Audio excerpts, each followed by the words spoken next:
Was Joan of Arc non-binary? The simple answer is no.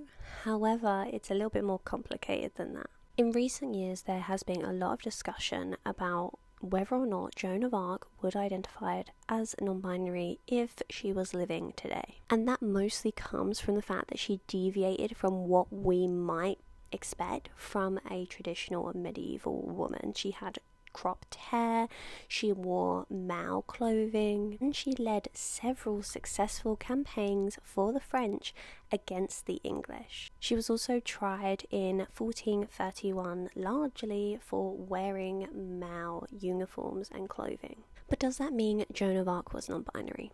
No. However, as a non-binary person, I do really resonate with Joan of Arc, and I'm also really glad that we are having this conversation about her identity, about how she navigated the world as somebody who didn't conform to what traditional medieval women should be doing, saying, or wearing. Joan of Arc is a particularly elusive and complicated historical figure. Of course, before I go into some historical evidence, some interpretations, and my own interpretation of Joan of Arc, we cannot publicly know for sure her own gender identity, how she resonated with her own gender identity. And also it's important to note that the term non-binary wasn't around during that period of time. So even if she did identify outside of her gender, she wouldn't have used the term non-binary. So labeling her as non-binary and assigning that label to her is not appropriate because we're putting a modern lens onto her experiences. I do think it's important for queer and non-binary and trans individuals to look at historical figures and resonate with them, find parts of them that they connect with, without necessarily putting labels on them that may not be accurate. We can't define Joan of Arc, but we can interpretate her. And one interpretation which I absolutely adored and had the pleasure of seeing in person was the production of I, Joan in 2022.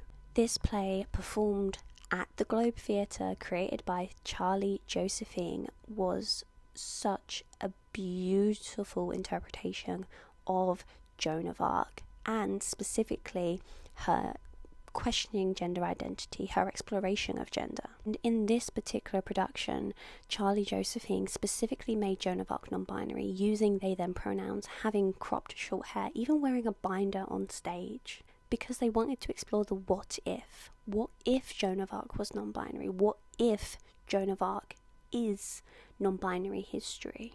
As somebody who stood right at the front of the Globe Theatre watching this play unfold in front of my eyes, I cried multiple times. There are many reasons why I cried over this production. Firstly, the fact that I was seeing a non-binary individual on the Globe stage, being referred to as they them, exploring and going through situations that I have been through before where people were misgendering them. They were telling them to dress more feminine, and at the very end, Joan of Arc is tried for appearing more masculine.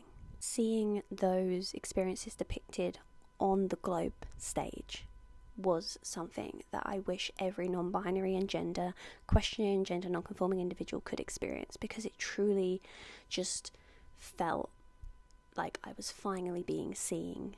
One of my favourite moments of the production was when Joan was wearing their binder on stage. And to see a binder on stage, in the Globe Theatre, just blew my mind. And I did cry at that moment.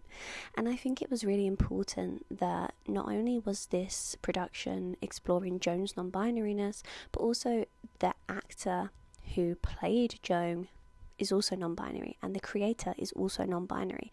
So this non-binary excellence was weaved through the entire concept of I, Joan.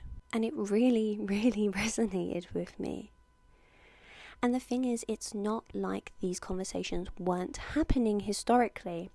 The language was just different. People were telling Joan that she was too masculine, that she couldn't wear male clothing. And even though we don't know if Joan wore male clothing because she was gender non-conforming, or simply because she was trying to appear more professional, because she was literally in charge of these military campaigns and wanted her soldiers, her men, to see her as an authority figure, we don't know. However, those conversations were happening. She was experiencing discrimination because she didn't appear as what you would expect from a medieval woman. She didn't have long hair, she cut it all short, she wore masculine clothing, she acted more masculine in her traits, in her work. So even though Joan didn't use they them pronouns, didn't use the term non-binary, a lot of the experiences that Joan would have had, and that we know she had historically, aligned with experiences that this play, I, Joan, explored, and that is something that a lot of non-binary people experience every single day. Gender is a social construct, and that is something that's really important to note when talking about Joan of Arc.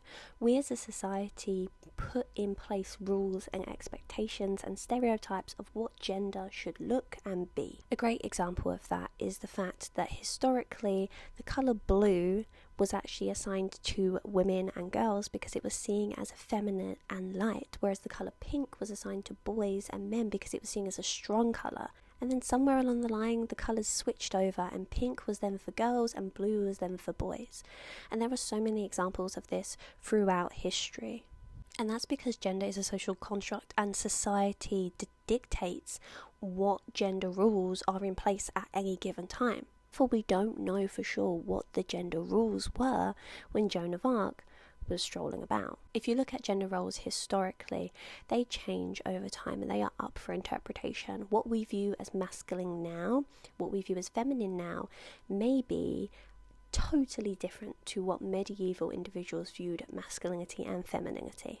So even though Joan of Arc for us is subversing those gender roles, perhaps that may not have been the case necessarily as much when she was doing her thing. For example, medieval Christian theology viewed the soul as genderless and saw male and female as more of states, which is something that actually feels quite forward, you know.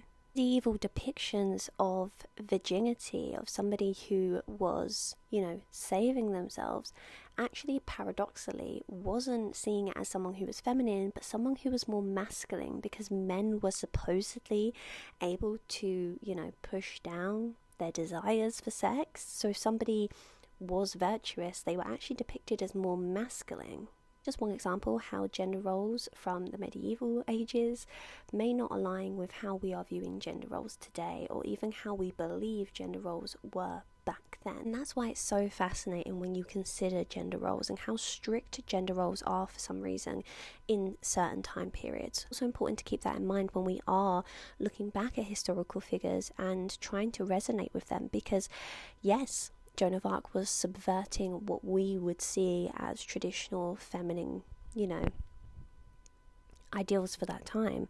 But actually, when you look at it historically, maybe she was aligning herself more with masculinity because she wanted to appear more virtuous, because she didn't want to engage in that, she didn't want to engage in that. Her focus was military. She wanted to defeat the English. She didn't have time for romance and sex. So the best way to kind of preserve herself, to appear more masculine. So as a non-binary person, do I personally resonate with Joan of Arc? Yes, I do.